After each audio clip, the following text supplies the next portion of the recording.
Shall we pray? Our loving Heavenly Father, we come before you, Lord, to listen to you as you share your word with us. We pray that your Holy Spirit will anoint us, Lord, as we think about your word, that what you want to tell us will be able to enter into our hearts and mind, transform our lives to become more like you, Lord, to be more like what you want us to be and to be able to do what you want us to do. Give us understanding, give us insight, and give us humility to be willing to change our lives to become like you. We commit this time into your hands. Be with us, be glorified in our lives in every way. In Jesus' name we pray. Amen. The topic for the message today is made in the image of God. Shall we begin by reading Genesis chapter 1, verse 27? God created man in his own image. In the image of God, he created him, male and female, he created them. You know, when God created Adam and Eve, both of them in the image of God, it was after he had constructed the whole universe out of nothing. He had constructed the stars, he has created the stars and the galaxies and the solar system and the planets and the earth and the sky and all the animals, birds and fish and everything. When all the things were ready, then God created Adam and Eve and placed them on this earth. Because he had a special plan for them. It was for them that the whole universe was created. What was special about Adam and Eve? Because God was going to create them in his own image. What does this mean, to be created in God's image? It's not about a physical resemblance. God doesn't look like me or you. It's not about a physical thing. It's not about hands and legs and all these things which God doesn't have. God is a spirit. God doesn't have a body. Then how does it relate to us when we say we are made in the image of God? In simple words, it means that God has created with certain abilities which help us to behave like him. Of course, to a very limited extent. God is a creator. He is so big, bigger than the universe and everything. If he has any physical size, no, he has no physical size.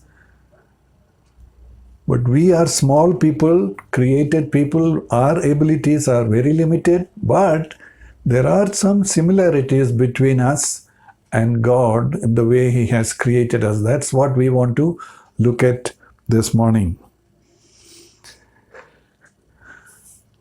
We are not gods. You know, one of the things that we need to remember, especially as we are bombarded with teachings from Eastern mystical religions, which tend to make us think that we are part of God, we are God, and that has crept into Christianity, and people, even among Christians, are beginning to think that we are gods.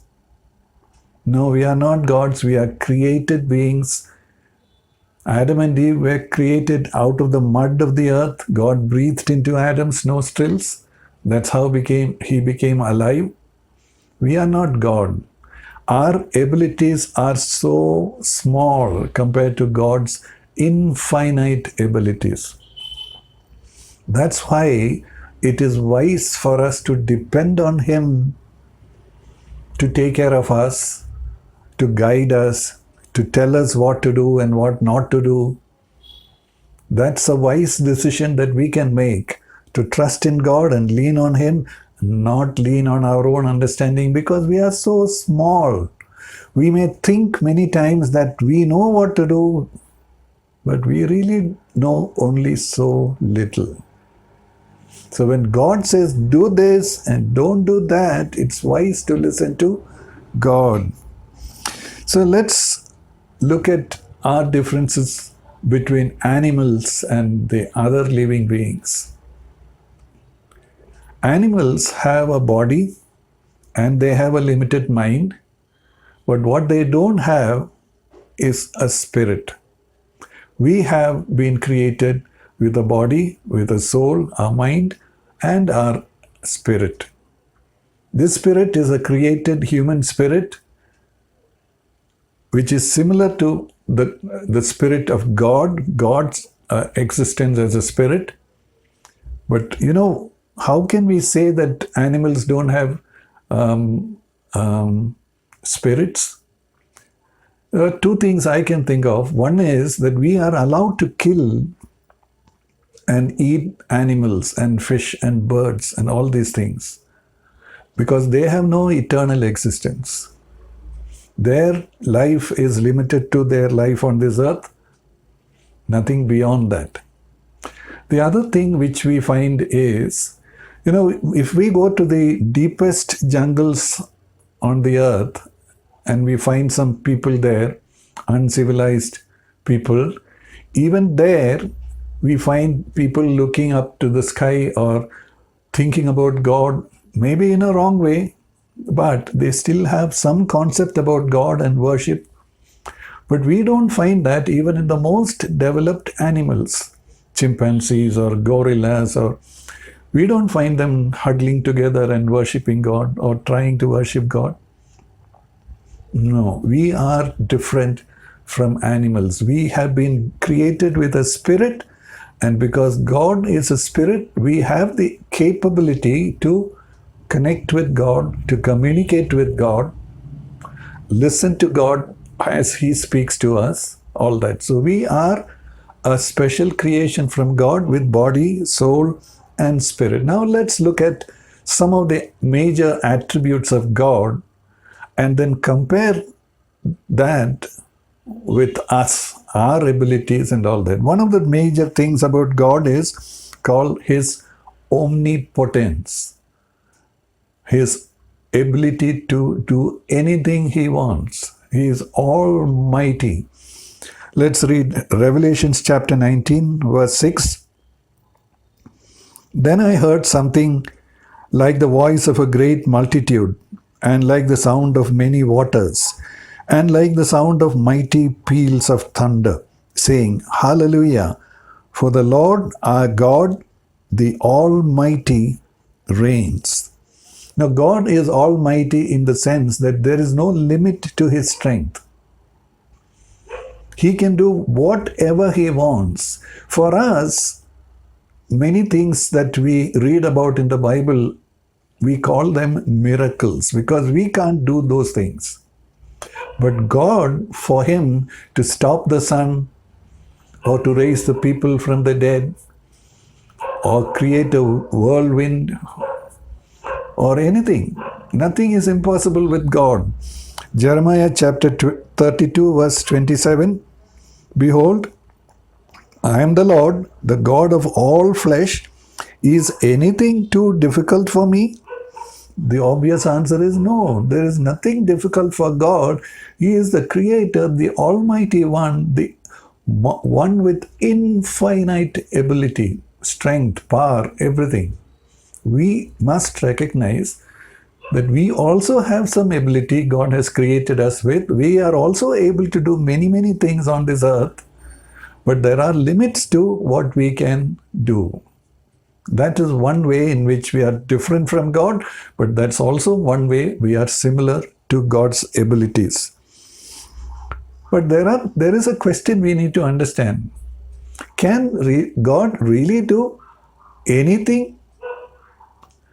The answer is no. He cannot do many things because they will be against His own nature. For example, God cannot tell lies because God is truth. God cannot tell lies. He cannot bluff. He cannot say something and say later, oh, I didn't mean it. What I meant was like this. No, God cannot say that. When God says something, that is 100% true and 100% trustworthy. Think of God's promises. When God says, I will never leave you nor forsake you, can we doubt it? If we doubt it, we don't really know God. The real God, the living God, the true God, He never bluffs. If He says, I will never leave you, that's it. He will never leave us. That's how we must look at God and have confidence in what He has said.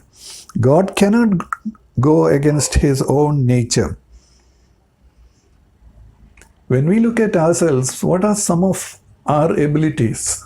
We can think, God thinks.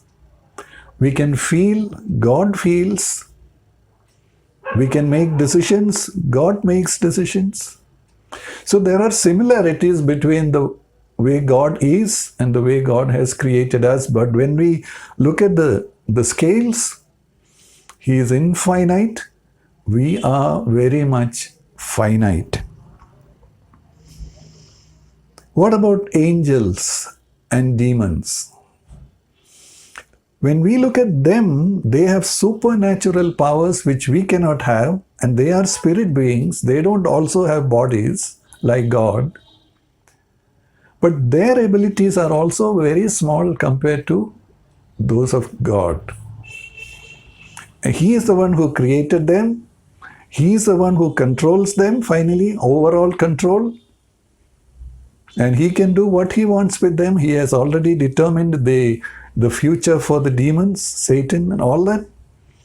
But for us, we may look at them and think that they are far bigger than us. Actually, they are far bigger than us. They are stronger than us. They are cleverer than us. All that. But we still don't have to fear them because God is above them all. God is infinitely greater than even Satan and demons. So we don't have to live in fear of them at all. The second concept that we have about God is His omniscience, which is another word for saying He knows everything. He has no difference between past, present, and the future. That's why, and He has no limitations of time. We are creatures put in the time frame or in the framework of time. We live within time. We have a past, present, and future. God says, for Him, 1,000 years is as good as a day, or a day is as good as 1,000 years. It doesn't make a difference for Him. He knows the past, of course, He knows the present, and He also knows the future because He is the one who has designed everything. And he has what we call as a foreknowledge. He knows what is going to happen and He has prepared every plan according to His complete knowledge of things. And another way to look at His omniscience is to realize He knows all about how these galaxies and black holes and all these things behave and what is going on among them. He knows those things also. At the same time, He knows about atoms and electrons and all these minute things. But what concerns us is not so much about the universe, the external things around us, but what we need to know is how much He knows us. Psalm 139, verses 1 to 4. O Lord, You have searched me and known me. You know when I sit down and when I rise up. You understand my thought from afar.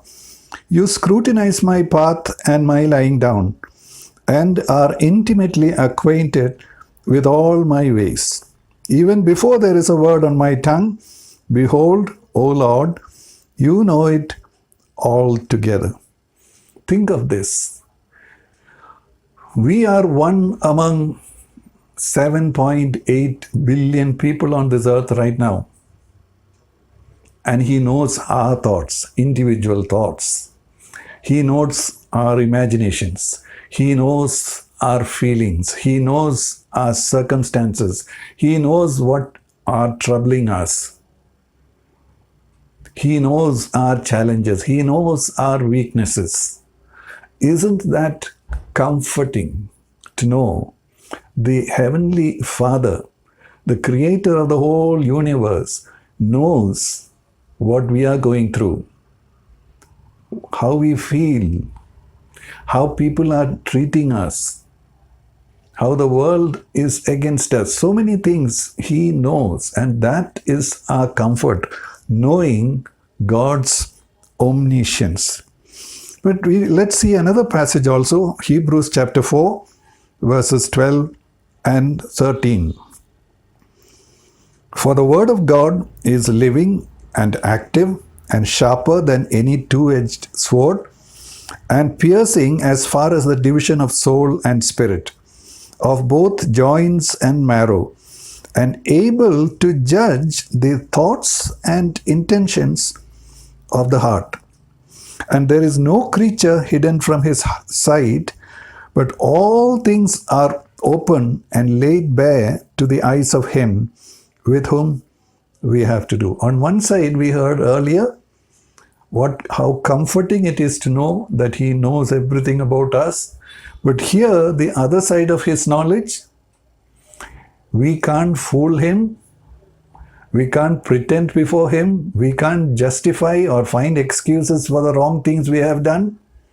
Everything is laid bare before His eyes. He sees us completely. There is no way we can hide from Him. There is no way we can fool Him. God knows everything about us. We don't need to know the future except what God has revealed to us. The Word of God reveals to us the general nature of the future, where it is all going to lead to, how it is all going to end as far as this world is concerned. We need to know that much of things, but we don't need to know what is going to happen tomorrow, the next week, next year, and all that. We can leave that with God. He is in control. He will take care of us. He has given birth to us on this earth, and He has also caused us to be born again and become His children. And now that we have become His children, it is His responsibility as our Father to take care of us. He will do that. That is our confidence. When we think about Satan in this context, we must recognize that he also doesn't know the future. He knows the past, he knows the present, but he also doesn't know the future except what is written about him in the Bible, that his end is going to be in the lake of fire forever and ever. That is clearly written in the Bible. Satan also knows that. But he doesn't know our future and what is going to happen. If he had known the future also, then he would have understood that there is no point putting this Jesus to death on the cross and thinking that he has won a great victory. Satan has won a great victory, because on the third day, Jesus was going to come back to life again and defeat Satan completely. Satan didn't know that. So another thing, practical thing I want to mention here is, there are people who go to astrologers to find out the future. And imagine, there are astrologers who are in touch with evil spirits, demons, who know the past. So if you go there and ask him about your future, he might tell you what exactly happened to you on such and such a day in the past. And you will be so surprised to know, how does this guy know all these things? And then you begin to think that he has superior knowledge and all that. Then he tells us about the future, and we may trust him. That's foolish, because Satan is just telling lies. He is creating a false picture before us. He is trying to mislead us, deceive us. But Satan also doesn't know the future. And we don't need to go to Satan to find out about the future. Another aspect of God's nature is that He is omnipresent. That means He is present everywhere. He can do that because He is a spirit. He is the one who created space and time and everything. As a spirit, He doesn't have any dimensions, but space has dimensions and time also. So, He is above all these things. He is the one who created time. He is the one who created space and all that. But He is present everywhere. In other words, He can see what is happening in every place in the universe. Not only that, He knows even what is happening in every cell in our body. Because He is the one who created every cell in the body, and the details of each cell, everything what is happening there, God knows. That is comforting to us. Psalm 139 again, verses 5 to 12. You have enclosed me behind and before, and laid your hand upon me. Such knowledge is too wonderful for me. It is too high, I cannot attain to it. Where can I go from your spirit, or where can I flee from your presence? If I ascend to heaven, you are there. If I make my bed in Sheol, behold, you are there. If I take wings of the dawn, if I dwell in the remotest part of the sea, even there your hand will lead me, and your right hand will lay hold of me. If I say, surely the darkness will overwhelm me, and the light around me will be night. Even the darkness is not dark to you, and the night is as bright as the day. Darkness and light are alike to you. Here is a God, the Creator God, who knows everything about us. He knows even our thoughts before we think, because He knows every cell in our brain, what they are processing. He knows our thoughts before we think. He knows our words before we speak. And the Bible says, Jesus said, He knows our need even before we pray and ask for them, some of our needs. That is the comfort of our God. And He is aware of what is all happening around us, what some people are plotting against us some distance away. He knows that, and He knows how to take care of us. Our God is present everywhere. It says, Proverbs chapter 15, verse 3, the eyes of the Lord are in every place, watching the evil and the good. He knows what's all going on. Even people who plan things in secret, thinking that nobody knows what they are doing, nobody can see what they are doing, they can't escape the eyes of God. He is everywhere, watching evil and the good. No one can escape His notice. Compared to that, what about us? We human beings, we are not present everywhere. That's so obvious. What about the demons or Satan and these creatures? They are also limited beings because that's the way God has created them. We read in the book of Job that Satan was wandering all around the earth. And so therefore, how does Satan and the demons get all the information about all of us? Because demons are distributed all around the world and they report to Satan. They have a hierarchy and all that. But they are also limited beings. They cannot be in two places at the same time. And we too cannot be in two places at the same time. But we have the ability to move from here to there. And we are not stationary like trees. We are also able to move around. But so in a way, there is a big dissimilarity between God and us. He is everywhere at the same time. We are not like that.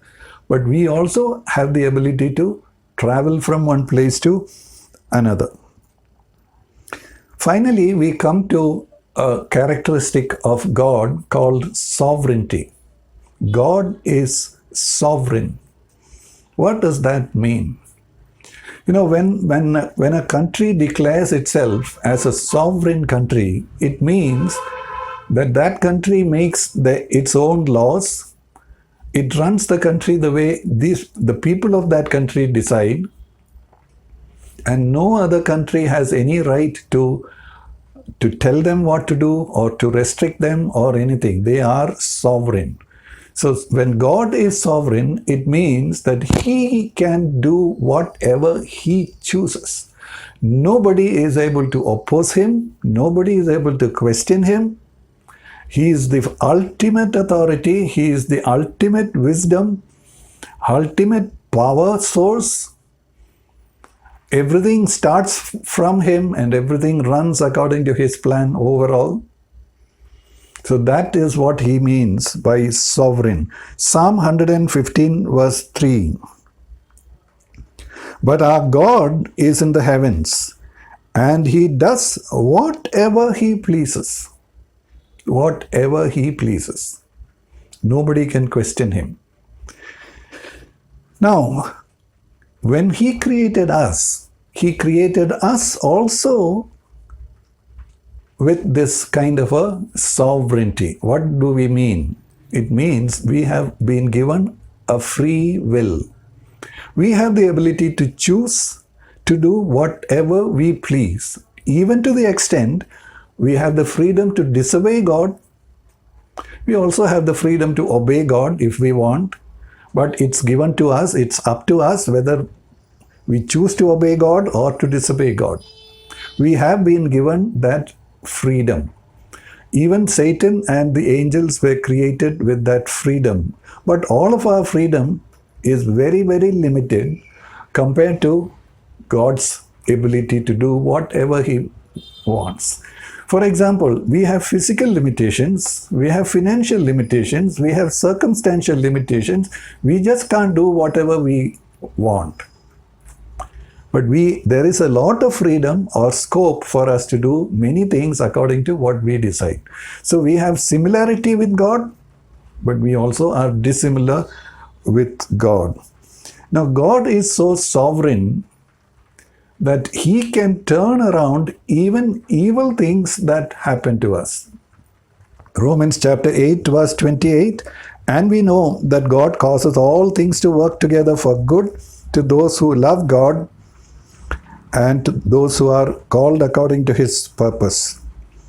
So what this word implies is, even if somebody does something evil to us, if we belong to that group of people who are called according to His purpose, God's purpose, God will turn this around and work something good out of it for us. And what is that good we want? That we want to become more like God, more like Jesus. Not in His supernatural abilities and all that, but in His character. To be loving like God, to be forgiving and merciful like God, to be righteous and fair and just in all our dealings, to be honest and truthful, to avoid lying of all forms, without malice, without guile. To be like that, that is God's plan for us. And He even if bad things happen to us, He can work things out in such a way that something good can come out of it for our life. Proverbs chapter 21 verse 1. The king's heart is like channels of water in the hand of the Lord. He turns it wherever He wishes. God, even though He has given a lot of freedom to people, even to do evil, He holds the ultimate control. You remember the story of Esther. God raised her up at that time to overturn a plan a wicked man had made to destroy all the Jews. And God raised up Esther and did miraculous intervention in the life of the king there and turned this evil to great celebration for the Jews. You remember the story of Joseph. His brothers sold him off as a slave and he was in prison. He was accused wrongly and all that for 13 long years. But at the end of it, God made it to happen according to God's promise for him 13 years ago when God gave him certain dreams about his future. And that's how God honored Joseph in all those years. He turned all these evil things not only for his good, but even for the good of his brothers and their families. That's how God works out all things. Now we must understand, even though God created Adam and Eve in the likeness of God, in the image of God, because Adam and Eve sinned, they got disconnected with God, and then everything about them began to degenerate. Their bodies began to degenerate, grow older, get sick and die. Their mind's capability of thinking was distorted. They are not able to think straight a lot of the time. They can't be reasonable all the time. Their mind has got affected. Their emotions became filled with negative feelings. Their ability to make the right choice became warped. For example, people, when they have a lot of difficulty, they choose to go and get drunk thinking that I can escape from this problem. But that's a wrong choice they make, because this drinking is going to make their problem worse. So everything about us, our thinking, our feeling, and our choosing, and all these things have become distorted. Everything about us has gone wrong, and that is why God sent this way of salvation for us. And what is the goal that God has for us? Not just to take us back to the time before Adam and Eve had sinned. No. Because before Adam and Eve had sinned, they were innocent people. They had not been tested. When they were tested, they fell. Now, to become godly is not automatic for us just because we are born again. It is through testing that we choose to become godly people. In the time of a temptation, we choose to obey God and denying our own desires. That is how we become a little more godly. It's not automatic that this just happens. So it is Adam and Eve were untested people. God wants to allow us to be tested in different ways in our life, in our own thoughts and ideas, in our dealing with other people and situations in this world. God is allowing us to be tested. Every choice that we make in those temptations decides whether we are going to become a little more like Jesus or a little more like ourselves, sinful, selfish, self-centered, thinking only about ourselves. All these things, we are making a choice. That is the way God wants to restore us back into His image. Romans chapter 8 verse 29. For those whom He foreknew, He also predestined to become conformed to the image of His Son, so that He would be the firstborn among many brethren. Unfortunately, many Christians imagine that because God has predestined, it will happen. But just look around, just look at our own lives. We are one of those people who have been predestined by God to be conformed to the image of His Son. Have we become like His Son? No, far from it. So what's wrong? Our free will. If we had submitted to God in every temptation that we faced and chosen to obey Him instead of our own desires, we would have become more and more and more godly. But as it is, we have failed many times. So we remain human, we remain sinful, even though parts of us, little by little, we are being transformed into the image of God. So this is not going to happen automatically. So what is the problem here? God has predestined, but just because He is planned like that for us, it doesn't happen automatically for us, because our free will is also involved there. Now God wants us to go in a certain way so that this transformation can work in our lives. Romans chapter 12 verse 2.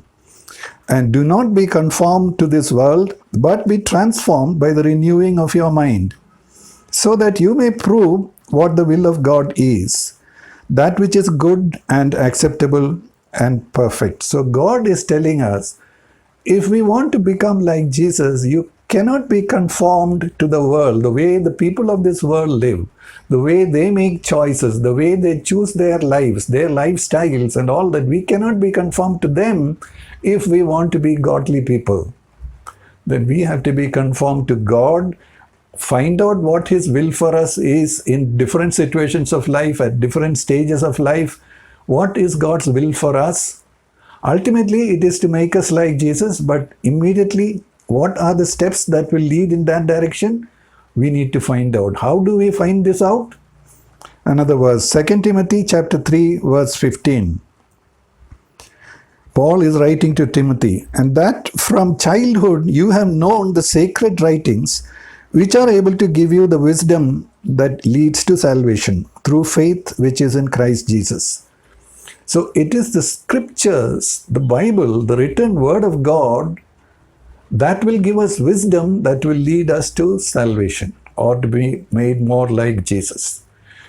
Now, if we don't spend much time with the word of God, if we don't know it much, all we know are a few verses from here and there, how much wisdom are we going to get or have in daily situations?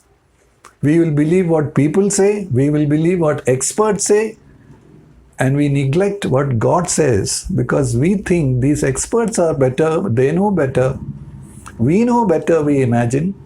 But if we can submit to God's word, the more we know it and the more we submit to it, the more we can be restored from our sinful condition to what He wants us to be. That is God's way. We are like God, created in the image of God, but we are so different from Him, not only in terms of scale, but also in our character, because as fallen creatures, we are corrupted by sin in every way, but God has made this way of salvation for us, that we can be slowly restored into His kingdom, into His likeness. So may God help all of us, every single one of us, that our heart will be gripped with this, that we will change from the previous way of life, where we just lived to please ourselves, do whatever we needed, whatever we wanted, whatever we desired. Now we want to say, Lord, I want to do your will in my life. Your will is the best. You are the wisest person in the world. I don't know more than you. Other so-called experts don't know more than you. Lord, I want to submit to you. I want to learn what your will for me is from your word. Help me. Help us, each one of us. In Jesus' name, Amen.